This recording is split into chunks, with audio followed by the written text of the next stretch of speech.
बिस्मिल्लाहिर्रहमानिर्रहीम। मैं हूं समीर इब्राहिम और आप देख रहे हैं सुपर गेस्ट। सुपर गेस्ट में आज के हमारे जो मेहमान हैं वो बहुत ही खास हैं। उनका ताल्लुक है जिंदगी बचाने वाले डिपार्टमेंट से। जी हां, हमारे साथ कोटा दो की मशहूर और मारूफ हस्ती डॉक्टर इकबाल खट के बेटे हैं डॉक्टर बिलाल हमजा खट, जो कि बच्चों के डॉक्टर हैं।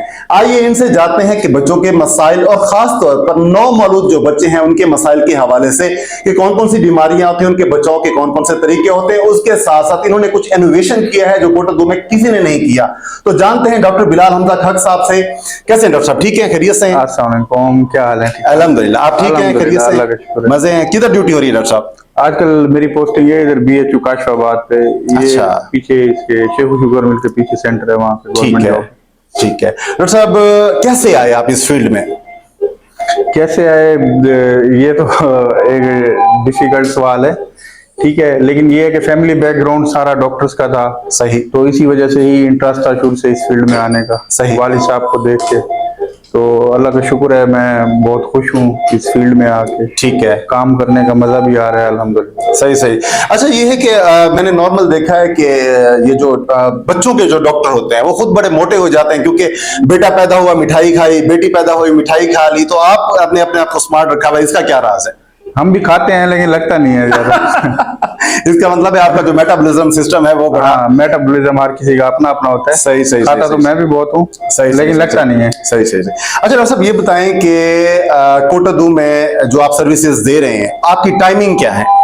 मेरी वैसे OPD की टाइमिंग्स तो हैं शाम 2 बजे से लेकर रात 8 बजे तक। सही। नर्सरी के हवाले से अगर मेरी टाइमिंग्स की बात की जाए तो वो 24/7 है। सही। क्योंकि मेरा घर अटैच है साथ हॉस्पिटल के। सही। तो मेरे घर और नर्सरी के दरमियान कोई ज्यादा डिफरेंस नहीं है, तो वो मैं 24/7 ही अपनी सर्विसेज देता हूँ नर्सरी को।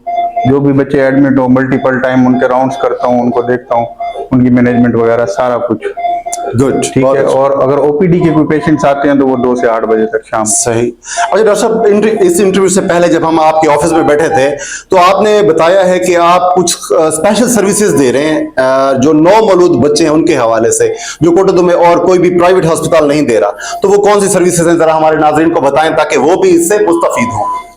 देखिए, मैं ये तो नहीं कहता कि स्पेशल सर्विसेज हैं। एक चीज की कमी थी हमारे इलाके में बहुत काफी अरसा से, नौ मौलूद बच्चा कहीं भी पैदा होता था तो उसको वो फौरन कहते थे जी इसको सरकारी हॉस्पिटल लेके जाएं। सही। तो सपोज बच्चे ने पैदाइश के बाद कराई नहीं की तो आधा घंटा 15 मिनट तो उसके वो आने जाने में जाया हो गए, फिर उधर लाइन लगने में जाया हो गए। सही। ठीक है ना। तो ये बड़ा एक इम्पोर्टेंट फैक्टर होता है। फर्स्ट जो 5 मिनट्स ऑफ लाइफ होते हैं वो गोल्डन पीरियड होता है। उसके अंदर बच्चे को अगर कोई भी मेडिकल इमरजेंसी है, कोई भी केयर मिलनी है, सही, तो वो फौरन मिल जानी चाहिए। सही। तो इसको इनोवेशन तो मैं नहीं कहूंगा, लेकिन मेरी कोशिश है, जैसे हमारा एक अच्छा सेटअप है अल्हम्दुलिल्लाह वालिद साहब का, तो मैंने यही कोशिश की है कि एक छत के अंदर ही जच्चा की बच्चा की हर किस्म की फैसिलिटी हम प्रोवाइड करें, ताकि पेशेंट को कहीं और जाने की जरूरत ना पड़े और उसकी जितने भी मतलब इमरजेंसी हो वो इधर ही हैंडल हो जाए। बहुत अच्छा। हाँ, तो इस लिहाज से फिर मैंने ये अपनी नर्सरी वगैरह बिल्ड की है। इक्विपमेंट वाइज हर लिहाज से ना मैंने इसको अपग्रेड रखा हुआ है अल्हम्दुलिल्लाह। सही। और अल्लाह का शुक्र है, मजा आ रहा है काम करने। गुड। अच्छा डॉक्टर साहब, सुनने में आया है कि बच्चे की पैदाइश के जो पहले 5 मिनट होते हैं जिन्हें गोल्डन मिनट्स कहा जाता है, उन्हें गोल्डन मिनट्स क्यों कहा जाता है? तो कौन सी ऐसी कॉम्प्लिकेशन होती हैं जो बच्चे को खुदा ना खास्ता किसी और तरफ लेके जा सकती है? देखिए, गोल्डन मिनट्स इसलिए कहा जाता है कि जब बच्चा पैदा होता है ना तो उसका क्राई करना सबसे ज्यादा इंपॉर्टेंट। क्राई करना जरा एक्सप्लेन करें इसको। रोना? रोना जैसे। अच्छा अच्छा। ठीक है। तो अगर बच्चा नहीं रोया है, वो ढीला ढाला है, नीला है, बिल्कुल बच्चा नहीं रो रहा, तो सारी बात है उसके लंग्स काम नहीं करेंगे, ऑक्सीजन वाइटल ऑर्गन्स को नहीं जाएगी। सही। और सबसे ज्यादा वाइटल ऑर्गन तो आपका ब्रेन है ना। बिल्कुल ऐसे ही। ठीक है। अगर ब्रेन को ऑक्सीजन नहीं जा रही, ब्रेन टिश्यू डैमेज हो गया, तो उस बच्चे में फिर 2 चीजें हो सकती है, या उसके अंदर पूरी जिंदगी की माधुरी आ जाएगी अगर उसकी जिंदगी बच गई। सही। ठीक है। या वो बच्चा फौत हो जाएगा। सही। तो अनफॉर्चुनेटली हमारे इलाके में बहुत ज्यादा केसेस होते हैं इस चीज के जहाँ पे प्रॉपर मैनेजमेंट नहीं होती। बिल्कुल सही। हम तो इसको फौरन ही, जैसे बच्चा डिलीवर होता है हमारे हॉस्पिटल में, इसको फौरन हम खुद जाके बच्चे को अटेंड करते हैं। उसको रिसेसिटेट करना पड़े या दूसरे मामला जो भी हो जिस लिहाज से इमरजेंसी के हवाले से, तो उसको हम हैंडल करते हैं खुद ही। बहुत अच्छा, जबरदस्त। अच्छा डॉक्टर साहब, नॉर्मली हम कहते हैं बच्चों की नर्सरी, ठीक है, और इसको निको भी कहा जाता है, तो नर्सरी इसको क्यों कहते हैं? हम आम जुबान में तो नर्सरी में पौधा लेने जाते हैं, क्या ये भी पौधे ही होते हैं? फूल होते हैं। ये भी फूल हैं, ठीक है। सही। नर्सरी इसलिए आज से हम कहते हैं कि नर्सिंग केयर बच्चे को अच्छी मिल जाती है। सही। ठीक है, नर्सरी के अंदर भी फिर कैटेगरीज होती हैं, वेल नर्सरी होती है, सिक नर्सरी होती है, नीकू इससे ऊपर का लेवल होता है, सही। जिसके अंदर आपका बहुत अपग्रेडेड इक्विपमेंट होता है, जैसे वेंटिलेटर्स हो गए, ठीक है, एडवांस जो मशीनरी होती है वो आपके नीकू के अंदर आ जाती है। और जो नर्सरी इसलिए कहा जाता है कि आप जो इनिशियल केयर है बच्चे को, वो यहाँ से मिलना शुरू हो जाती है जैसे सही। ही वो पैदा होता है। सही। अगर कोई इमरजेंसी के हवाले से है या वैसे रूटीन की केयर है तो वो उसको मिलना शुरू हो जाती है, तो इसलिए आज से मेरा ख्याल है इसको नर्सरी। सही सही, गुड। अच्छा डॉक्टर साहब, नॉर्मल एक फिक्रा हमारे जो जो जनूबी पंजाब की हम बात करें तो हम जब इमरजेंसी में जाते हैं तो बच्चे की पैदाइश के बाद या वैसे भी कोई बड़ा बंदा जाता है, थोड़ी सी भी कोई मसला होता है तो एक बड़ा मखसूस फिक्रा एक मुल्तान घिन मंजो, तो यहाँ पे भी बच्चों के साथ भी जाहिर है ऐसा होता होगा। तो आपके इस इकदाम से क्या आप समझते हैं कि आपने बच्चों की लाइफ को सेव किया है, या जो उनके बीमारियां होने वाली थी, जो मसाइल थे, उनको आपने कम करने में आपका किरदार है? अल्हम्दुलिल्लाह, अल्लाह का बहुत बहुत करम है। कुछ चीजें होती हैं जो यहाँ पे हम मैनेज कर सकते हैं, सही। तो वो अल्हम्दुलिल्लाह हम बहुत अच्छे से मैनेज कर लेते हैं, पेशेंट को आगे मुल्तान रेफर नहीं करना पड़ता। सही। समटाइम्स कुछ ऐसी पैदाइशी बीमारियां हो जाती हैं या कुछ चीजें ऐसी हो जाती हैं जो कि मतलब है कि आप उसके लिए पेशेंट को मुल्तान भेजते हैं। सही। ठीक है ना। तो अल्लाह का शुक्र है, यहाँ पे काफी सारी मेरी सक्सेस स्टोरीज है, मेरा पेज भी चल रहा है फेसबुक पे, तो मैं वक्तन फक्तन शेयर करता रहता हूँ। आजकल जरा टाइम नहीं होता तो कम शेयर करता हूँ, सही। लेकिन बहुत ज्यादा है अल्हम्दुलिल्लाह। बहुत अच्छा, ठीक है, बच्चे अल्हम्दुलिल्लाह सरवाइव कर जाते हैं और अल्हम्दुलिल्लाह घर चले जाते हैं, मुल्तान नहीं जाना पड़ता। और कुछ केसेस होते हैं, ये जिंदगी मौत का मसला चलता रहता है। सही। तो कुछ केसेस होते हैं सवेयर जिनको आगे भेजना पड़ता है, मुल्तान रेफर करना पड़ता है। सही सही। ठीक है, तो ये नहीं है कि हम यहाँ पे पेशेंट का टाइम ज़ाया करते हैं, हम अपनी एवेल्युएशन करते हैं। ठीक है, एक ड्यू टाइम होता है, उसके अंदर ही हम उनको वर्कअप करके टेस्टिंग टूस्टिंग करके जो भी करनी हो उनको समझा देते हैं कि भाई अब इसको अगर इनिशियल केयर जो हमने देनी थी तो वो उसकी कंडीशन इतनी हो जाती है कि वो रेफर होकर मुल्तान जा सके। सही। सही है ना। तो इतना फायदा तो उनको हो जाता है ना, ये नहीं है कि बच्चा रास्ते में ही फौत हो जाए। सही सही। इतनी केयर तो हम उसको यहाँ से दे के भेजते हैं और आगे फर्स्ट एड यानी कि बहुत अच्छा यहाँ पे हो जाता है। ठीक ठीक। अच्छा डॉक्टर साहब, यहाँ पे मतलब आपका जो फैमिली बैकग्राउंड है, आपके वाले साहब कोटोदू के मायना सर्जन हैं और जिम्मेदार फैमिली से भी आप ताल्लुक रखते हैं, तो ये जो सेटअप आपने बनाया है नर्सरी का, इसका ये सच्ची बताइएगा, बहुत सारे दोस्त हमारे डंडी मार जाते हैं, इसका मकसद यहाँ के लोगों को सर्विसेज देना था या पैसे लेना था? देखिए, इसका मकसद लोगों को सर्विसेज देना है। गुड। क्योंकि अगर कॉस्ट के हिसाब से देखा जाए, ठीक है, तो नर्सरी केयर मुल्तान के अंदर बहुत ज्यादा महंगी है। अच्छा। बहुत ज्यादा कॉस्टली है। सही। इवन के अब मैं अपनी फैमिली के कुछ बच्चे हैं जो पैदा होते हैं, ठीक है ना, तो मुल्तान रह के आए हैं सिटी हॉस्पिटल के अंदर, मेडिकेयर के अंदर, सियालकोट में, इवन के वहाँ पे एक्सपेंसेस इतने होते हैं कि वहाँ पे जब एडवांस ट्रीटमेंट के बाद बच्चा बेहतरी की तरफ जाता है तो लोग कोशिश करते हैं मेरे पास वापस शिफ्ट करा लेते हैं। कई केसेस ऐसे हुए हैं। गुड। कि वो सिर्फ इस वजह से वापस शिफ्ट हो जाते हैं कि अगर वहाँ पे उनको दिन का 50,000 पड़ रहा है तो यहाँ पे उनको 3,000 4,000 पड़ता है। 50,000 और 3-4, इतना बड़ा डिफरेंस? इतना बड़ा डिफरेंस है। ठीक है ना, वहाँ पे बहुत कॉस्टली है। अब मेरा एक दोस्त है, उसका बच्चा पैदा हुआ था, प्री टर्म बच्चा था। सही। 4 दिन वो उधर रहा है नीकू के अंदर, उधर क्या नाम है, सिटी हॉस्पिटल में। ठीक है। ठीक है, तो 4-4.5 लाख का उसका बिल बना है 4 दिन का। अच्छा। और यहाँ पे हमारा 4 दिन का बिल मैक्सिमम 20,000 25,000 30,000 बन जाएगा, इससे ज्यादा नहीं बनेगा। उसमें भी फिर मैंने कभी ये नहीं किया पेशेंट को, हमेशा मैं यही कहता हूँ कि भाई कर दो कंसेशन जितनी। बहुत अच्छा, कोई मसला नहीं है। बहुत अच्छा। ठीक है, तो जो एक सर्विसेज दे रहे हैं उससे हम सेटिस्फाई हैं, हमारे लिए ये सेटिस्फेक्शन बहुत है। ठीक है। हमारा एक सिस्टम चल रहा है, उसके एक्सपेंसेस निकल रहे हैं, हमारे लिए यही बहुत है। बहुत अच्छा, जबरदस्त। अच्छा डॉक्टर साहब, कुछ मरीज ऐसे आते हैं जो अफोर्ड नहीं कर सकते और उनका बच्चा भी सीरियस होता है, तो उस सूरत में आप क्या करते हैं? उस सूरत में देखें, हम अल्लाह ताला ने जितनी तौफीक दी वो करते हैं। ठीक है, फाइनेंशियली भी करते हैं, ये बात नहीं है। सही। और मेडिकली भी करते हैं जितनी कोशिश कर सके। ठीक है ना। तो उसके बाद मेरी ट्रेनिंग चिल्ड्रन हॉस्पिटल मुल्तान की है अल्हम्दुलिल्लाह, तो मैं कोशिश करता हूँ, वहाँ पे अपने दोस्त वगैरह हैं, वहाँ पे इतना अर्सा मैंने काम किया है 5-6 साल। सही। तो मैं उनको अगर वहाँ पे शिफ्ट कराता हूँ तो फिर मैं उनको कंप्लीट फॉलो करता हूँ ताकि वहाँ पे जाके बच्चा इग्नोर ना हो। ठीक है। ठीक है, ताकि उसके एक्सपेंसेस के मामलात भी कम से कम हो। सही। जितना हम यहाँ अपनी बेस पे मैनेज कर सकते हैं वो तो हम अलहदा करते हैं। अगर केस इधर हैंडल होने वाला हो तो हम उसको फिर इधर से ही इंशाल्लाह अल्हम्दुलिल्लाह कई बच्चे डिस्चार्ज करके भेजें। बहुत अच्छा। अगर वो इधर हैंडल होने वाला नहीं है, उसको लाजमी जरूरत है कि उसको टर्शरी केयर की जरूरत है, जैसे चिल्ड्रन हॉस्पिटल मुल्तान है, तो फिर हम उसको उधर रेफर करते हैं और फिर उसको फॉलो करते हैं। सही। डॉक्टर साहब, आपका कोई ऐसा वाकया जिस पे आप फख्र महसूस करते हो? अल्लाह ताला ने बहुत इज्जत दी है, ठीक है, माशाल्लाह। इस प्रोफेशन में आने के बाद और ख़ास तौर पे पीट्स का फील्ड सेलेक्ट करने के बाद अल्हम्दुलिल्लाह मैं बहुत अल्लाह का शुक्र अदा करता हूँ। तो फ़ख्र वाली बात तो किसी चीज़ में नहीं है, अल्लाह ताला ही ज़िंदगी मौत देने वाला है। कई वाक़यात ऐसे हैं अल्हम्दुलिल्लाह, कई बच्चों के वाक़यात ऐसे हैं जो यहाँ डिलेड कराई के साथ पैदा होते हैं, सही, जिनको अगर प्रॉपर टाइम पे केयर ना मिलती तो उनके अंदर कोई ना कोई माजूरी आने के या उनकी वफात होने के चांसेस थे। लेकिन हमने अल्हम्दुलिल्लाह यहाँ पे कवर किया है और कई मेरे पेजेस के ऊपर स्टोरीज शेयर की हुई हैं। सही, गुड। प्री टर्म बच्चों की, डिलेट कराई वाले बच्चों की, मुकोनियम वाले बच्चों की अल्हम्दुलिल्लाह इन टाइम हैंडल हुए हैं और अल्हम्दुलिल्लाह डिस्चार्ज होकर घर गए हैं। अल्लाह का बहुत बहुत शुक्र है, अल्लाह करे ये चीजें आगे भी चलती रहे। Very good, good. अच्छा डॉक्टर साहब ये बताएं, आप डॉक्टर होते हुए उस्तादों वाला काम करते हैं, बच्चा पैदा होता है उसकी कमर पे आप थप्पड़ मारना शुरू कर देते हैं, ये क्या स्टोरी होती है? नहीं, कमर पे थप्पड़ तो नहीं मारना होता, वो हमें तो ऐसा लगता है ना, आप ऐसे वो बैक रब करनी होती है, ठीक है, उसको उसका पर्पस यही होता है, उसको स्टिमुलस देना होता है। जब देखिए नॉर्मल बच्चा पैदा होता है ना, तो सबसे इंपॉर्टेंट जो चीज होती है ना, उसका एयरवे मेंटेन करना होता है हमें, सही, ठीक है, उसको स्टिमुलस देनी होती है, उसके ऑर्गन सारे वाइटल पड़े हैं, हर चीज फ्रेश है। अगर वो क्राई कर गया अच्छी, उसका सांस बहाल होना शुरू हो गया है, आप उसको एम्बू करेंगे। अभी आपने इनिशियल कोई मेडिसिन उसको पैदा होते ही नहीं लगानी होती, सही, ठीक है ना। जो बेसिक्स होती है ना, उसमें यही है कि हल्की फुल्की सिक्रीशंस क्लियर करें, एम्बू के थ्रू उसको आप एयर दें और स्टिमुलस दें, ठीक है, ऑक्सीजन लगाएं। इसी पे ही अल्हम्दुलिल्लाह बच्चे काफी 80% 90% केसेस में रिवाइव हो जाते हैं, जो कि अगर डिस्ट्रेस के अंदर जिनका पीरियड थोड़ा कम हो। सही, जो माँ के पेट के अंदर से ही 24 घंटे डिस्ट्रेस में रहा है और वो पता ही नहीं चला, और ऑपरेशन के बाद वो बच्चा बाहर निकला, तो उसके मामला फिर अलग होते हैं। बिल्कुल सही, ठीक है, तो ये सारी चीजें डिफरेंट होती हैं। तो ये इस तरह से ही होता है, रिससिटेशन होती है। अगर सांस बहाल नहीं हो रहा तो फिर हम ट्यूब डालते हैं, और कई बच्चों को मैंने इधर ट्यूब डाली है। सही, इवन के प्री टर्म बच्चे जो होते हैं, जो हमारे पास आरडीएस के साथ आते हैं, आपका जो सर्फेक्टेंट डालते हैं बहुत कॉस्टली होता है, 60,000 60,000 55,000 का, वो भी मैं इधर कोटा में कई बच्चों को डालता हूँ। बहुत अच्छा, जबरदस्त, ठीक है ना। तो उसके लिए भी हम बच्चे को मुल्तान नहीं भेजते, क्योंकि इतना टाइम ही नहीं होता। आपने सर्फेक्टेंट एडमिनिस्ट्रेशन करनी है, उसके बाद उसको सीपेप पे डालना है और फिर उसको देखना है आगे बढ़।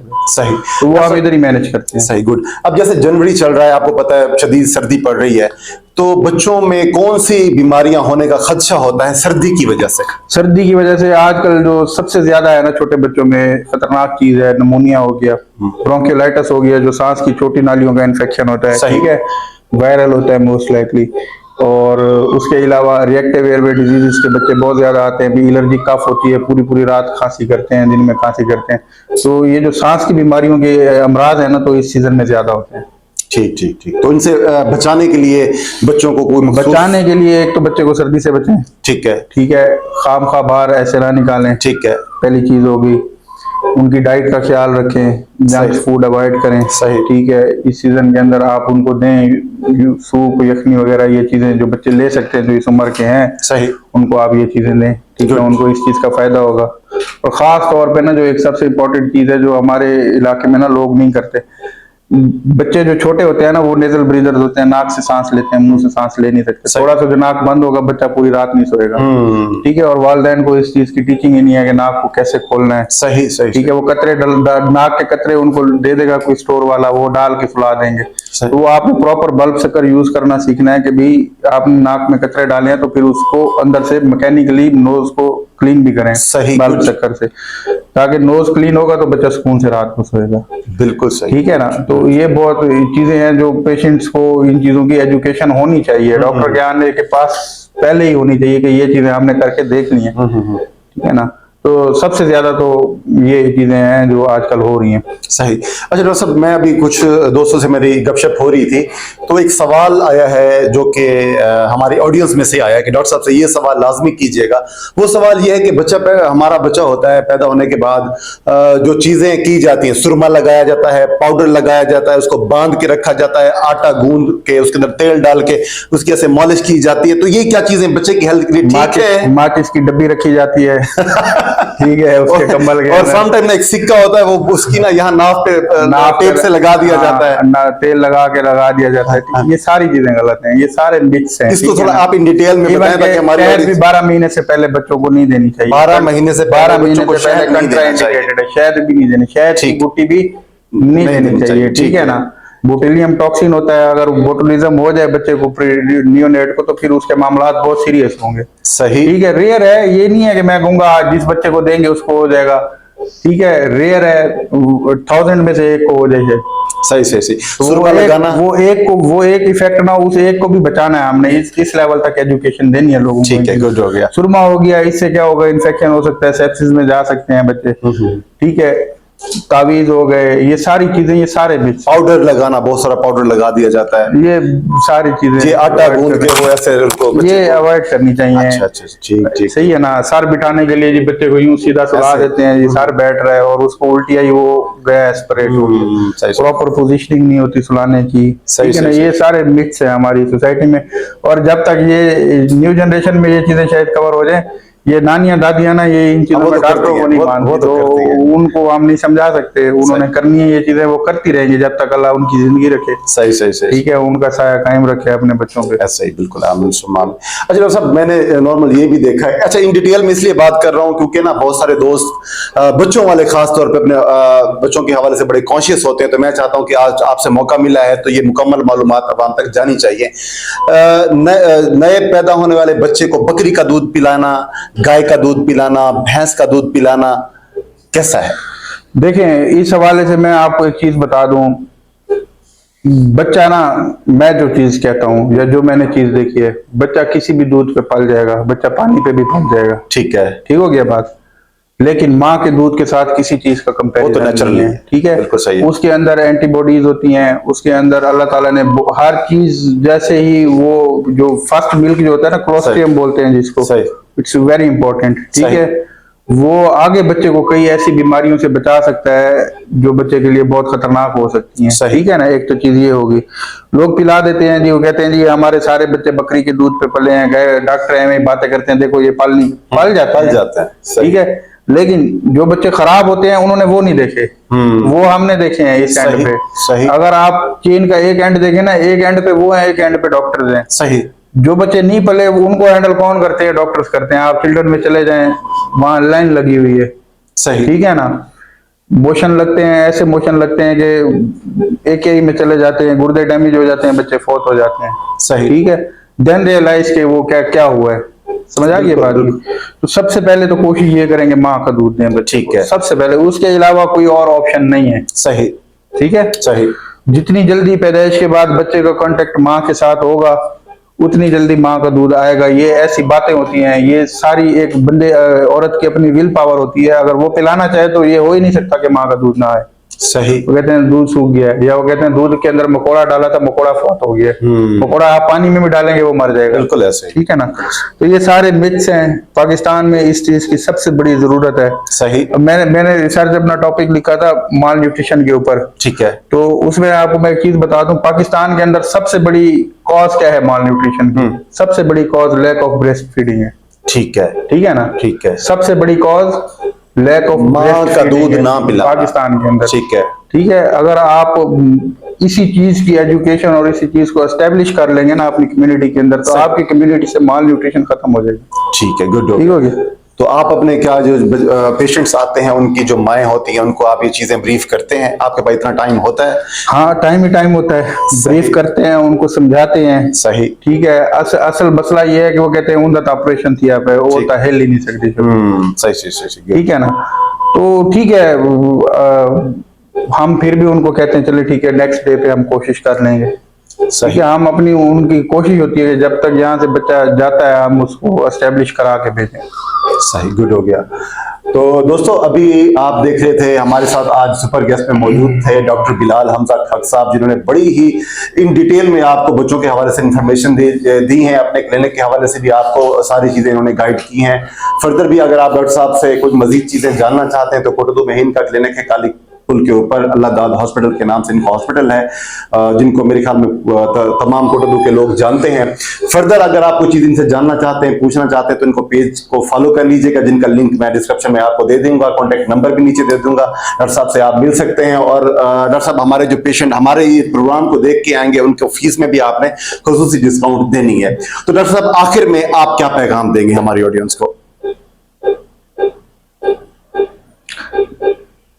बच्चों के हवाले से, जो माएँ हैं जिनके 1 माह से लेके 1 साल तक का जो बच्चा है उसके हवाले से आप देखिए, क्या- एज ए पीडियाट्रिशियन मैं अपने जो इलाके की कम्युनिटी है इनको यही कहूंगा, सबसे इंपॉर्टेंट चीज होती है बच्चे के लिए डाइट। सही, ठीक है, अगर आपके बच्चे की डाइट प्रॉपर होगी, ठीक होगी, मतलब आपको अगर ये पता होगा कि बच्चे को 2 साल तक दूध नहीं पिलाना, सही, 5वें महीने से वीनिंग स्टार्ट करा देनी है और सही। उसको आगे लेके चलना है, तो बच्चे की इम्यूनिटी का लेवल, बच्चे की ग्रोथ का लेवल, बच्चे की एक्टिविटी का लेवल, वो एक और चीज होगी।